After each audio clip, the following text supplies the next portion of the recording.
Hello, fellow fleet mobility players. 2026 is around the corner, so let's take a look at the future of fleet and mobility. Joining me to talk about this is the managing director of US-based consultancy firm Auto Mobility Advisors, George Ayres. So, how's it going, George? Great. Thank you, Daniel, for having me. Great to see you. Yeah, good to see you too. Good to see you too, George. So, thanks for joining us. And as managing director of Automobility Advisors, you've been at the forefront of helping organizations navigate the future of fleets and mobility. And what I'd like to today is to explore five key themes shaping corporate and government fleets. So, from connectivity to service models, electrification, energy, and of course, AI. So first of all, George, how are connected vehicle ecosystems changing the way corporate and government fleets are managed? So, stuff like telematics, data sharing, predictive analytics, and stuff like that. Sure. Yeah. Thank you. I've been in the connected vehicle space for about 20 years with companies like Verizon, Telematics, and even at IBM working in this space. And prior to that with car companies like Ford Motor Company. So I've seen it from the beginning, 1996 when GM OnStar was born, right? And Yeah. safety and security and things like that. And we've moved pretty far now. Almost every car that comes out of a factory is connected. So that's the first advantage. It has much more capability than before as well. But what do fleets care about, right? What are fleets using it for? Some of the main ideas that most fleets use today are things like route optimization, and that's changing as we do EVs, for example, to be really important to make sure you route to the right charging station on the right network on the route you're going, right? So there's a whole lot of sophistication now in route planning. And then there's predictive maintenance, obvious one for fleets to worry about. And we're moving now from just basic predictive ideas to what's called prognostics, which is trying to figure out exactly when parts will fail, not just does the vehicle need maintenance, right? Look at the schedule, look at the mileage and predict when the maintenance is needed, but further than that, more specific. And there's a lot of tools to get to that, right? It's not perfect yet, but there's a lot of things happening there. And then the other well-known one, I think, is usage-based insurance or reducing risk through tools to try and help drivers improve, lowering insurance costs, accident rates, and things like that, right? Because you're monitoring the vehicle. All these things come because the vehicle has a modem inside it with GPS, with monitoring for engine and vehicle performance, and then outside connectivity. So it's really pretty exciting. And then, forget all the extra infotainment and other types of things we could talk about all day, but the fleets, I think, are really getting a big change now because the performance and capability of connected vehicles is much higher than it's ever been.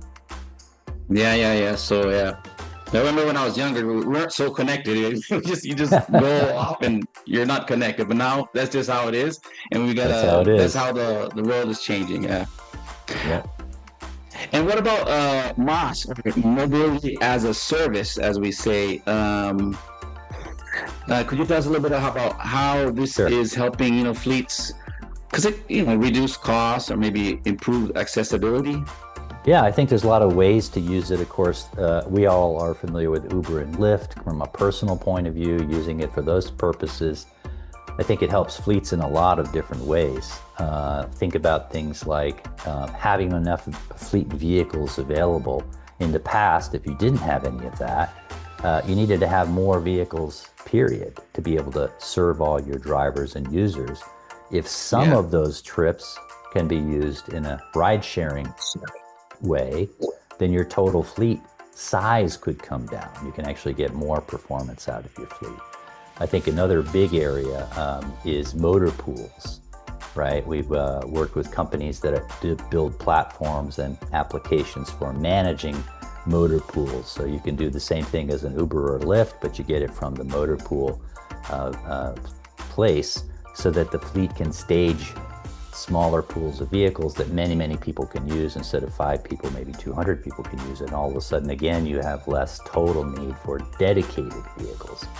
One thing we always have to remember is on, let's say the retail customer side, most of the time their car is parked, right? 5% of the time it's used. In a fleet, that's much higher. More of the time it's used, but it isn't 100% of the time. That vehicle is still parked quite a lot of the time. So how can you use it more often, I guess, is what I'm saying. One of the key things is you can't have idle fleet. My car is parked a lot, like you said, but cost efficiency is important in fleet operations, and this type of service can help with that. Yeah. And let's talk a little bit about EVs. So you kind of mentioned about how some of these things we talked about are needed during the management of electric vehicle fleet. But what do you think is the biggest hurdle in scaling EV adoption, let's say in a large fleet? And maybe how could it be overcome? Well, I think there's kind of 3, if I think about it. One is there's a lot of infrastructure cost, right, for charging, and there's ways to solve for that, but it's still not inexpensive. So operating the vehicle, the EV, can be very cost effective, but the investment, the CapEx to put the charging network together at the sites, at the depots, whatever you have as a fleet, could be very expensive. We actually connected and worked with a company that's doing robots for EV charging for a fleet scenario. So called EVbots, really interesting company. And they take, for example, a fleet that has, let's say, 25 vehicles in some location. They might have 1 or 2 chargers, but those chargers actually charge these little small portable robots with batteries that go to the vehicles. So you don't need as many chargers because you're using these less expensive, robots to go and charge the vehicle. Really interesting, futuristic kind of ways to do that. And so there's a big expense there, and sometimes you got to, dig up the ground and put bigger lines in and all kinds of things. But that's coming down, but it's coming down slowly. To be able to charge quickly, you got to spend more money on more charger, right? So in the US, of course, generally, when you think of public charging, is still behind a lot of the rest of the world. So you can't count on that always being where you need it to be. So as a fleet, you might have to make investments in charging. The second one is there's lots of different vehicle types. Can you match up the right vehicle types with your needs? Do they have the right capabilities on the charging networks? That's getting better. Right? They're all starting to make deals to be able to use different types of public chargers, so that's good. But there's a little bit of management there. And in the US, of course, on the retail side, the EV, let's say, demand isn't growing as fast as Europe and the rest of the world. And so some of the OEMs are pulling out of making as many EVs. Ford, for example, isn't making the Lightning pickup anymore because of that. Right? And so GM's slowing down too. So if you have some light duty vehicles that you were going to make investments in, there's going to be less of them in the near term. That's going to change. It'll all go back and we'll have many more choices, but we're in this little, downtrend right now. And I think the last thing I see is like, it seemed like it was growing, and then we're shifting. Oh, it was going great. And then it kind of slowed down. Well, let's see. Maybe we're going to come back to the EV. It'll pick back up. And I think the last point for fleets is the operational requirement, because you got to make sure you charge them every night, right? The next morning, if you didn't, the time to get that energy takes a long time. You can't just gas it up and go, right? So you got to make sure that your processes are really good for charging all those vehicles every night, so they're all available the next day, right? And you think that question about V2G? So V2G meaning of course a vehicle to grid. So you could bring energy back to the grid. So it helps fleets, support the energy resilience and maybe in sustainability and stuff like that. Could you say something a little bit about that? Some vehicles can do that. Some can't yet. Depends on More can, right? So it depends on the vehicle type. It's a great idea, right? There's energy storage in those vehicles that's distributed. So how can you use that? Well, you can charge in off-peak times and save money. You can actually push that energy back to the grid in many cases and make money. How do you do it because the question is about scale to some extent. How do you do that nationally when our energy grid is not a national energy grid, right? What you do in Texas is very different than California, Pacific Gas and Electric in California versus Duke Energy in North Carolina. So you could have a national fleet, 5,000 vehicles, 5,000 EVs, and they can all do V to G. But can you do it the same way in every location? Maybe, maybe not, right? Because we just don't have that standardized. And that's part of the EV grid problem that I think the US has, that we could improve. And if we did that, I think it would help a lot for a lot of fleets. So maybe charging, like you said, off peak at night, and maybe doing something else during the day.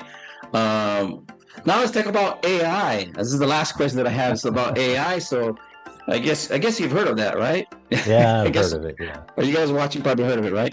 What impact will AI agents have on fleet operations? So and I guess what safeguards are needed to build trust?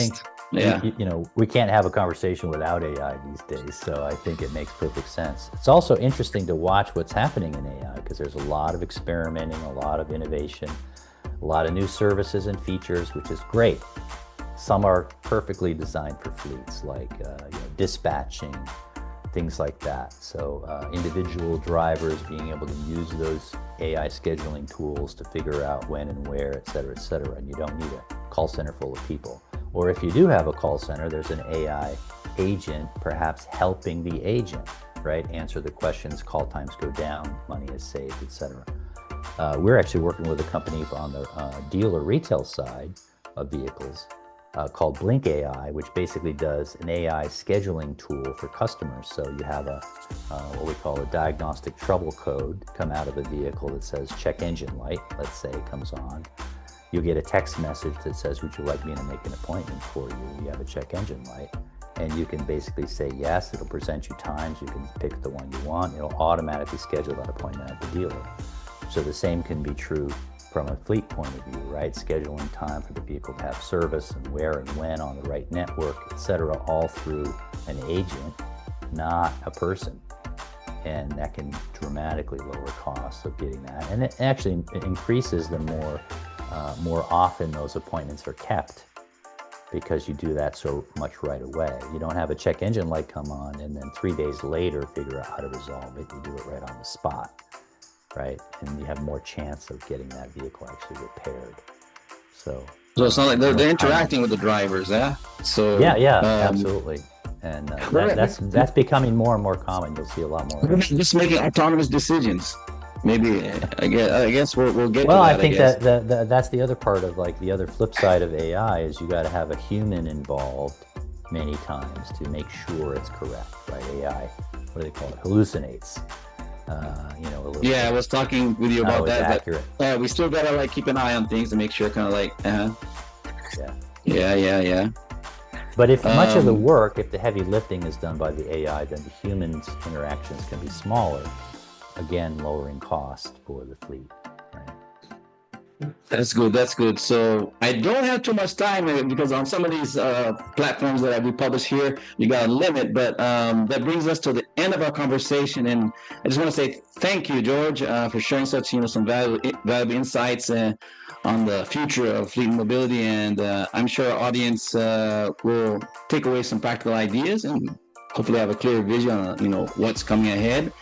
And before I leave, I just want to I would like to announce that we're having our Fleet Manager and Mobility Club, or FMMC. We're going to have a meeting this Friday, December 12th, and it'll take place at Eastern Standard Time for international experts, because I deal with a lot of different countries, so that'll be like 11 a.m. in Mexico City, 2 p.m. in Sao Paulo. If you're in Europe, it'll be a little bit later for you on a Friday, so hopefully you can still come. But that's about it. So, of course, thanks a lot, George. We'll keep in contact, okay? Thank you, Daniel. Appreciate it. Take care. Okay. Take care, everyone. Bye-bye.